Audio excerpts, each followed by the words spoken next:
He got sick. What is happening? I can't understand you.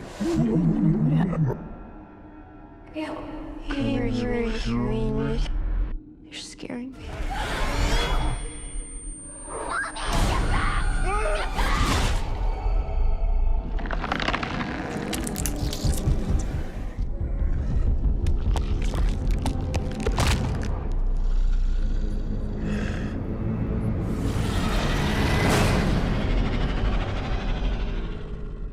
Remember the Dark Universe photograph featuring Tom Cruise, Russell Crowe, Javier Bardem, Johnny Depp and Sofia Boutella?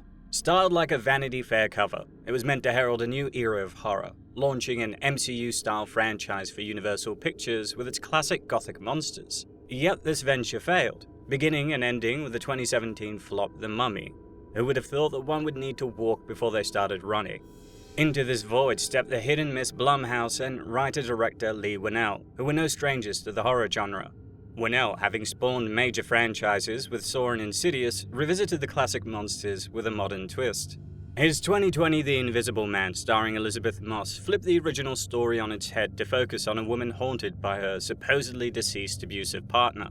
Fast forward a few years and Whannell presents another reinterpretation of a beloved monster, this time tackling the lore of the wolfman without ever uttering werewolf or lycanthrope. He sidesteps traditional tropes like full moons and silver bullets, opting instead for a narrative where the transformation into a beast is triggered by an infection, reminiscent of rabies. And so immediately I was thinking, like, how do I take this out of the realm of the occult and bring it more into a disease? So that was everything. Even the visuals of the little things that I would find on the internet and sort of build a collage, it was all medical stuff. There was none of the lore. It was more about medical, disfiguring diseases and things like that. Occurring primarily in the present day, after a chilling prologue set 30 years earlier, the film narrows its focus to a three-person drama, with Christopher Abbott's Blake, his wife Charlotte, played by Julia Garner, and their daughter Ginger, portrayed by Matilda Firth. The family dynamics are fraught from the outset, with evident strains in the marriage becoming dire as they visit Blake's childhood home to settle his late father Grady's estate. It's here in the shadowy hills that loom ominously over the family homestead that their lives take a feral turn. Following a vehicular mishap and a violent encounter in the woods, they find themselves sequestered inside the old house, barricaded against a beastly predator outside. Unbeknownst to Charlotte and Ginger, the real danger festers within as Blake starts to succumb to the infection that transforms him into a monstrous version of the creature they fear. The central figure in this narrative is undoubtedly Blake, a man fiercely protective of his daughter Ginger and wife Charlotte, and the prologue provides deep insight into his troubled psyche, shaped under the harsh tutelage of a strict, grieving military father. Whannell's horror not only mirrors societal and personal fears, but delves deeply into the dread of familial degeneration and the internal battle against becoming what one fears most. Blake's eventual transformation is gruesomely depicted through practical effects, emphasizing the physical and psychological torment of his metamorphosis. As his condition worsens, manifesting in horrifically violent ways, he clings to his humanity, painfully aware of his degrading state. Seth Brundle's line from The Fly, which Whannell cites as a major influence. Saying I'm an insect who dreamt he was a man and loved it, but now the dream is over and the insect is awake. Echoes through Blake's harrowing journey, and Christopher Abbott delivers a compelling performance, maintaining the man within the wolfman, his humanity flickering in his tormented expressions and the enduring bond with his daughter. Forgoing traditional mythology for a taut 103-minute runtime, the film focuses on a tense blend of family drama, home invasion thrills, and body horror.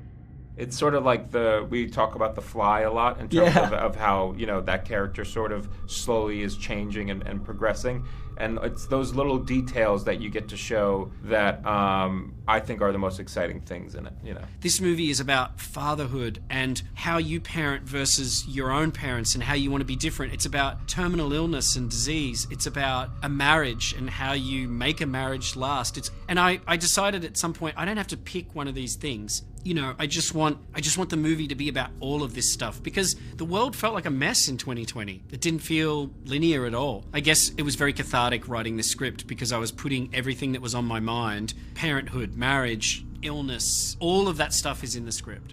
That's really what the movie's about. It sounds similar to what Cronenberg was doing, but I can only hope to approach the greatness of his movie, The Fly. Hey guys, what's happening? Nihat here with Film Comics Explained, and today we're breaking down and reviewing Wolfman. Daddy, are we gonna die?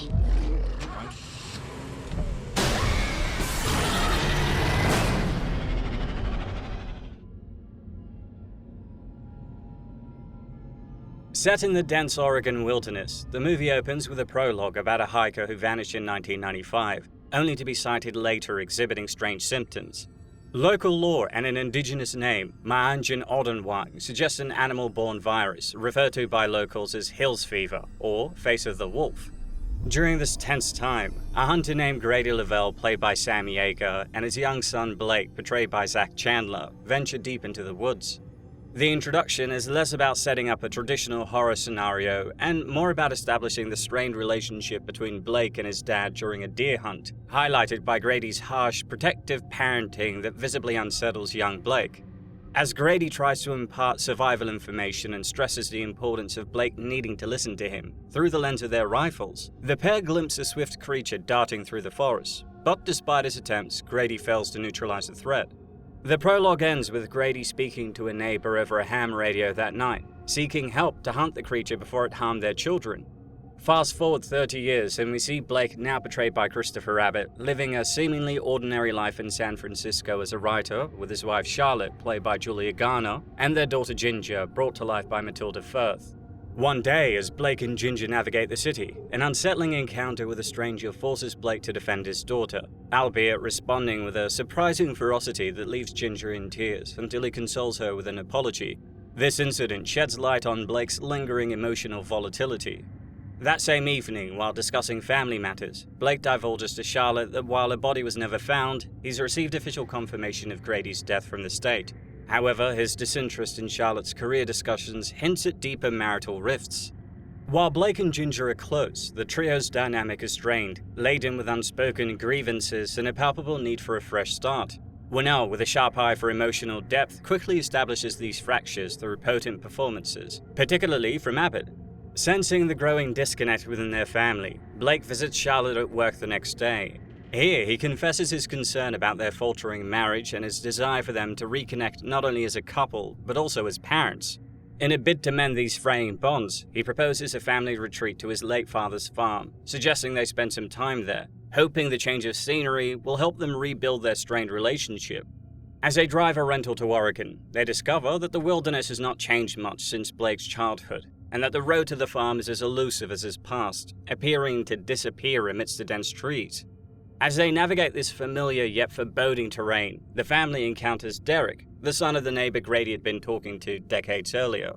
Remembering both Blake and his father Grady, Derek emerges from the same hunting blind that Blake once frequented with his father.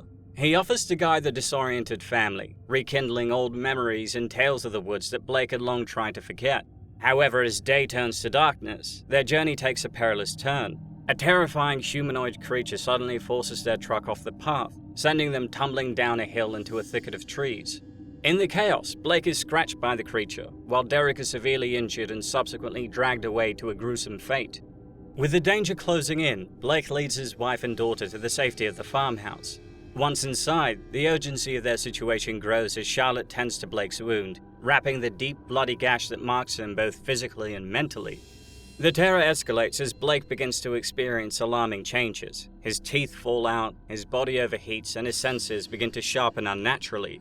He even hears the minutest sounds with excruciating clarity, from a spider crawling on the wall to the sinister movements of the creature lurking just outside. Here, Blake's childhood home becomes less of a sanctuary and more of a prison of the past. This is where Whannell and co-screenwriter Corbett Tuck shift gears, turning what seems like an external threat into a chilling internal conflict as Blake's mysterious wound marks the beginning of his eerie transformation. In a heart-stopping moment, the creature attempts to snatch Blake through the doggy door, but Charlotte intervenes with a hammer, fending off the beast and securing a temporary break from the nightmare. But as he begins to metamorphose into something monstrous, the family finds themselves barricaded in the home, wrestling with the duality of protecting and fearing Blake. The narrative intensifies as Blake's transformation becomes more pronounced and horrifying, pushing his family to the brink of despair. Charlotte, portrayed with a growing alarm and determination, struggles to care for Blake as his condition worsens dramatically. His senses begin to distort, Vision blurs and speech becomes incomprehensible, severing his ability to connect with his wife and daughter. Can you understand me?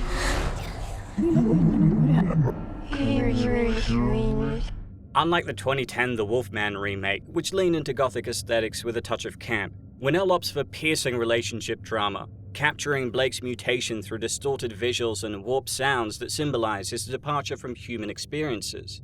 These aren't just stylistic choices, but reflections on the disintegration of communication within a family, highlighting a profound disconnect. In a moment of lucid despair, Blake manages to scribble a message to Charlotte, a haunting admission that he feels he's dying. However, the humanity of this moment is quickly shattered when he lunges at his own infected arm, chewing at it with a primal ferocity that terrifies Charlotte. Something's happening to me. I can't understand you. The script, reflecting Whannell's fascination with David Cronenberg's The Fly, portrays Blake's transformation into a primal, almost Neanderthal creature as both brutal and visceral. This metamorphosis is not just visually repulsive, with less hair and more grotesquely protruding flesh reminiscent of Jack Nicholson in Wolf, but it's also crafted through practical effects, adding a layer of gritty realism to the horror. In this reinterpretation of the monster, the change into a werewolf isn't the result of a supernatural curse, but rather a communicable disease. Whannell's narrative diverges significantly from both the 1941 original and the 2010 remake. In this version, the werewolf retains more human characteristics, lacking the complete transformation into a hairy, monstrous form seen in previous films. Despite possessing enhanced strength, agility, night vision, and sharp teeth and claws, the werewolves in Wolfman appear almost human until their final moments. Moreover, unlike traditional lore where werewolves are slain by silver bullets, these creatures can be killed through conventional means. In this way, the movie strips away the mystical elements and frames the Hills virus as a relentless disease with no cure, continuously changing its host until the final transformation. Based on my observations, the Hills virus appears to be a complex retrovirus with the capability to integrate its genetic material into the host's DNA, particularly targeting genome locations to control sensory and muscular functions. This integration allows the virus to manipulate gene expression, enhancing certain physical traits while maintaining the overall structural integrity of other systems. The virus alters the structure and functions of hair cells in the cochlea, the sensory cells responsible for converting sound vibrations into electrical signals in the nervous system. By increasing the sensitivity and density of these cells, it appears to amplify auditory perception, allowing the infected to hear sounds at lower volumes and higher frequencies than the average human. Improvements in night vision are achieved through modifications to the retina, specifically the rod cells, which are responsible for vision in low-light conditions. The virus likely increases the production of rhodopsin, the pigment that allows rod cells to detect light at very low levels. Additionally, the virus might enhance the repair and regeneration of retinal cells, preventing the typical degradation of night vision that humans experience in darkness. The infection's impact on muscle fibers is particularly notable. It causes a shift in the balance between different types of muscle fibers, increasing the proportion of fast twitch fibers responsible for quick, powerful bursts of speed and strength. This alteration not only enhances muscle power, but also speed, reflexes, and overall agility.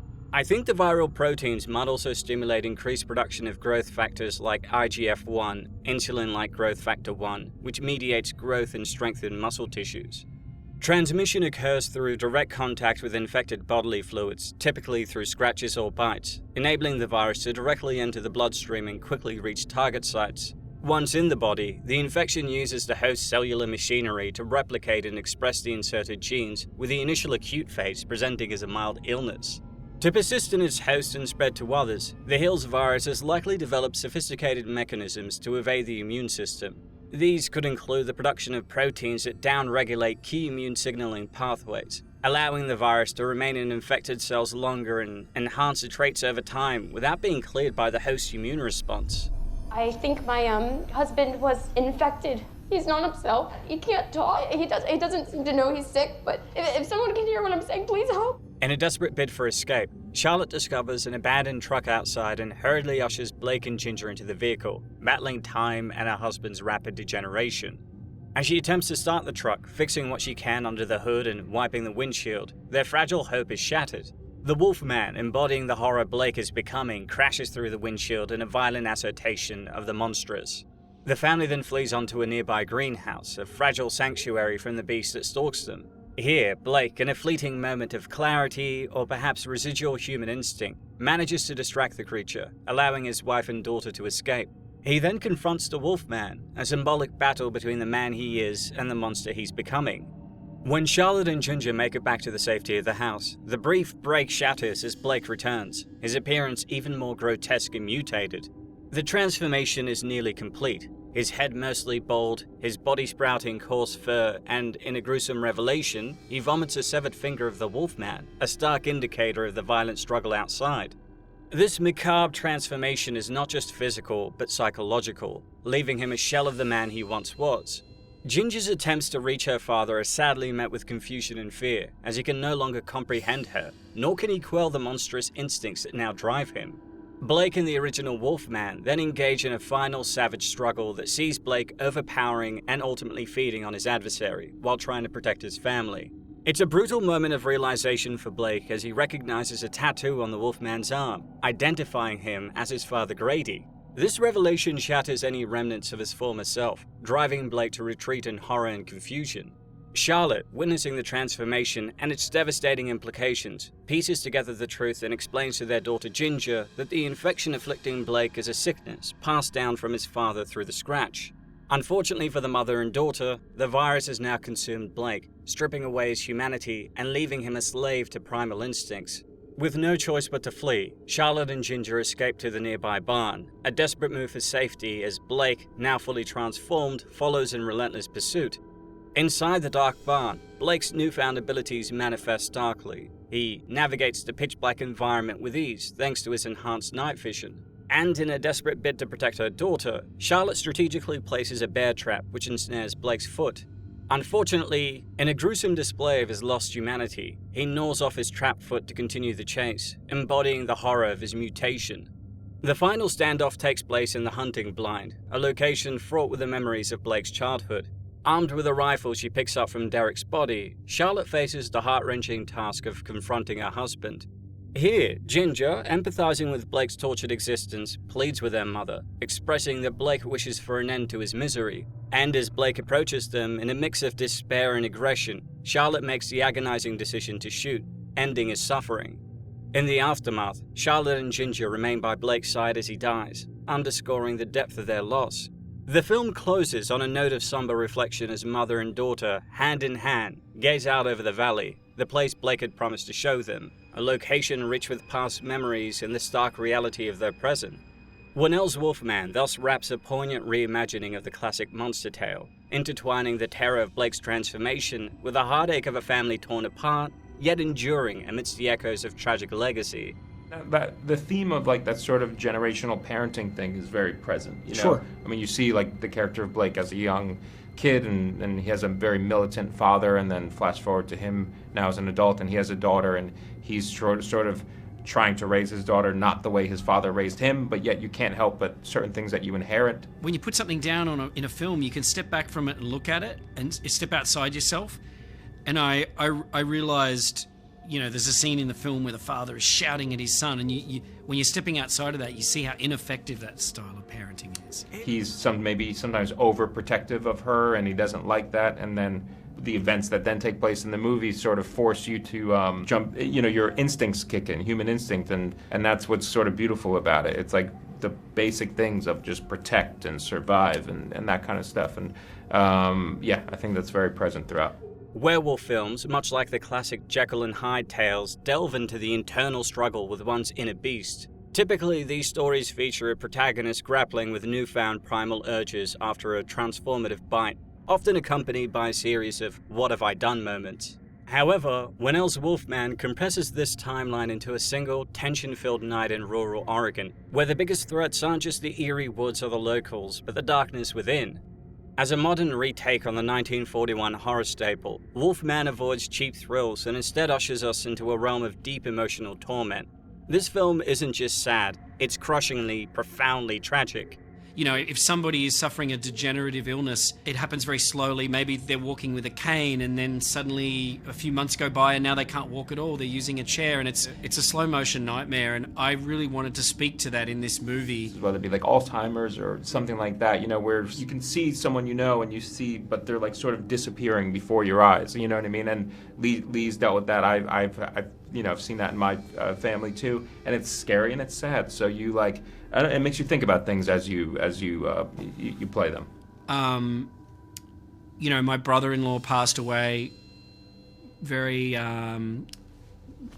close to the shooting of this movie, and it was a shocking thing. And so these emotions that we feel when we lose people close to us was very much infused in the movie. If there's a more iconic quote associated with werewolves in cinema, then even a man who is pure in heart and says his prayers by night may become a wolf when the wolfbane blooms and the autumn moon is bright. I've yet to hear it.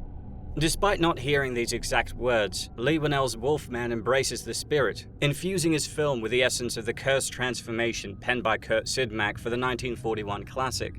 With this latest endeavor, Whannell boldly strips away the traditional werewolf lore, but still crafts something that is true to the notion that lycanthropy mercilessly erases the essence of even the most virtuous individual. Since Lon Chaney Jr.'s haunting portrayal, werewolves have regularly prowled the cinematic landscape, from groundbreaking horrors like An American Werewolf in London and The Howling to less stellar outings like Jack Nicholson's Wolf and Benicio del Toro's The Wolfman. Whannell does his best to return to the genre's roots, but completely reimagines the foundation. The result is a film that's sparse on gore, but rich in shock, atmosphere, and crucially, emotional depth. It's a tragedy at its core, and its success hinges on our ability to empathize with its character's plight.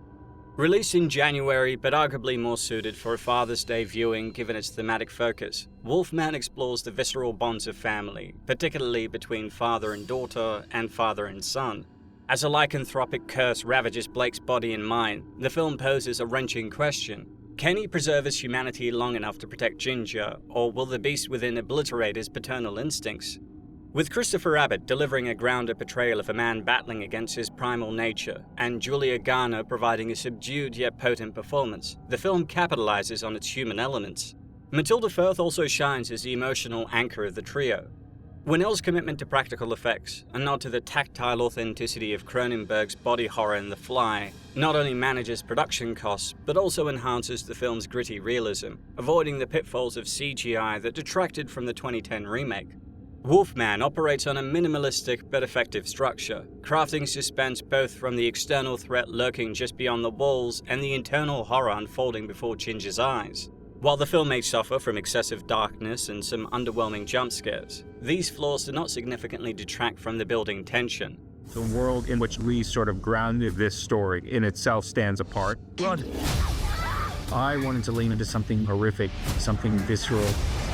You can really dig deep into someone's subconscious with a horror film. And I think we can do that with this movie. I liked how the film explored themes of legacy and familial bonds, echoing the sins of the father as Blake fears becoming like his own harsh parent, inadvertently terrifying his daughter in entirely new ways. Initial reviews might have labeled the film as fear-free or toothless, but these critiques seem to miss the point. Wolfman isn't merely a horror film. It's a harrowing exploration of the terror that comes from realizing one might be the very danger they've sworn to protect their loved ones from. It's my job to protect you, and I'd never be able to forgive myself if it scarred you. And sometimes when you're a daddy, you're so scared of your kids getting scars that you become the thing that scars them. I think that regular collaborator, cinematographer Stefan Duccio does a good job amplifying the tension with clever perspective shifts that challenge our expectations, combining character and audience viewpoints to enhance the suspense. The makeup and prosthetics led by Arjun Tuatin avoid traditional werewolf transformations for a biological approach that illustrates the terminal nature of Blake's condition through disturbing physical abnormalities. This choice, coupled with a potent sound design, adds a raw, unsettling layer to the transformation scenes, although admittedly, they have been done better in the past. While the film excels in emotional depth, I do believe it falls short in its full utilization of horror. We watch as Blake loses his humanity, yet the film hesitates to fully embrace the visceral potential of its body horror elements, often shying away from the grotesque possibilities inherent in such a transformation. The final act of Wolfman, while aiming for emotional resonance, arguably underdelivers on the horror front. The climax, which is a profound resolution to Blake's struggle, still comes off as somewhat anticlimactic. Moreover, Julia Garner's Charlotte, despite her best efforts, is given too little development, leaving her emotional journey feeling somewhat disjointed. At the Sydney premiere, Whannell reflected on lessons he learnt from his previous films, particularly The Invisible Man, about integrating thematic depth with genre mechanics. However, I do think that Wolfman struggles to balance these elements effectively, often feeling heavy-handed in its delivery of dialogue and themes. The film also occasionally fumbles the emotional depth, with some of the interactions feeling more scripted than genuine, particularly in the portrayal of the strained intimacy between Blake and Charlotte. Despite this, the performances are, for the most part, compelling, with Abbott capturing the essence of a man caught between his love for his family and his horrifying fate, and Garner expertly conveying Charlotte's internal struggle. While the film wrestles with its thematic execution, it stands out through its strong performances, innovative horror elements, and a profound, albeit bleak, exploration of what it means to watch a loved one become unrecognizable. Although I don't think it achieves the full potential of its premise, leaving some narrative and visual effects avenues underexplored, it ultimately provides a compelling, if at times flawed, viewing experience. You know, I think that the sort of heightened Gothic aesthetic with full moons and the wolf out on the moors, I think that's been done well in the past, but I think it would be a fatal mistake for me to repeat that. And I think we have filmmakers out there like Guillermo del Toro who are such classicists at being able to recreate that perfect Gothic aesthetic. He does it so well, and I love those movies, but I would fail horribly. You make your first mistake, I think, as a filmmaker when you try to imitate somebody else. You know, you need to figure out who you are and do that well, even if it's not what you love. Like I love that Guillermo del Toro aesthetic, but that's his thing. Yeah. And I would fail immediately if I imitated him. So I just thought, just ground this, make it a domestic story. You know, keep it as far inside the lines of reality as you can. That's basically the